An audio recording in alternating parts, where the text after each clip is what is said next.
প্রিয় দর্শক কেমন আছেন? নিশ্চয়ই ভালো। আজকে আমি ওরাল 40 প্লাস সম্পর্কে আলোচনা করব। এটা কিভাবে ব্যবহার করবেন, দিনে কয়টি ব্যবহার করবেন এবং এর বিশেষ সতর্কতা সম্পর্কে আলোচনা করব। নতুন ফর্মুলায় ওরাল 40 প্লাস একটি orange flavour soft drinks powder. এটি প্রস্তুতকারক মোরকজাত এবং বাজারজাতকারী কোম্পানি হচ্ছে ইকোটেক ল্যাবরেটরিজ।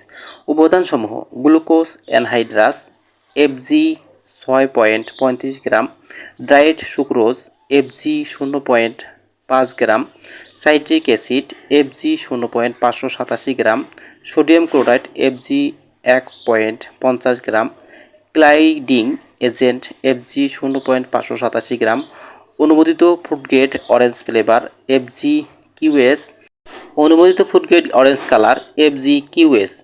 একটি ওরাল 40 প্লাস এর প্রকৃত ওজন 10 গ্রাম হয়ে থাকে। Orange flavour soft drinks powder আপনার যে কোনো ধরনের তৃষ্ণা ও পানি শূন্যতা পূরণের জন্য 500 মিলি বা আধা লিটার খাবার পানিতে প্যাকেটের সবটুকু পাউডার মিশিয়ে ওরাল 40 প্লাস তৈরি করে নিন এবং উপভোগ করুন। এটা কিন্তু স্যালাইন নয়, এটা হচ্ছে food grade orange flavour powder.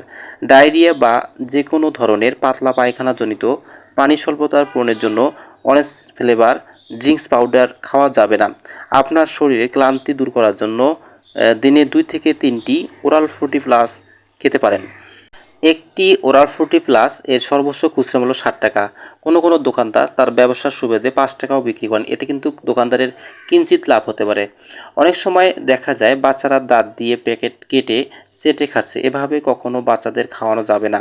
খালি মুখে খেলে বাচ্চাদের হার্ট অ্যাটাক হওয়ার সম্ভাবনা থাকে। সতর্কতা: গরম পানিতে ওরাল 40 প্লাস মেশাবেন না, আবার মেশানো পানি গরম করবেন না। 12 ঘন্টা পর মেশানো পানি ফেলে দিয়ে নতুন করে আবার তৈরি করতে হবে। 30 ডিগ্রি সেলসিয়াস তাপমাত্রায় ওরাল 40 প্লাস সংরক্ষণ করতে হবে। আলো থেকে দূরে ঠান্ডা ও শুষ্ক স্থানে রাখতে হবে। তো বন্ধুগণ, আপনার এই ভিডিও যদি ভালো লাগে অবশ্যই লাইক, কমেন্ট, শেয়ার করবেন এবং সাবস্ক্রাইব করে পাশে থাকবেন। আল্লাহ হাফেজ।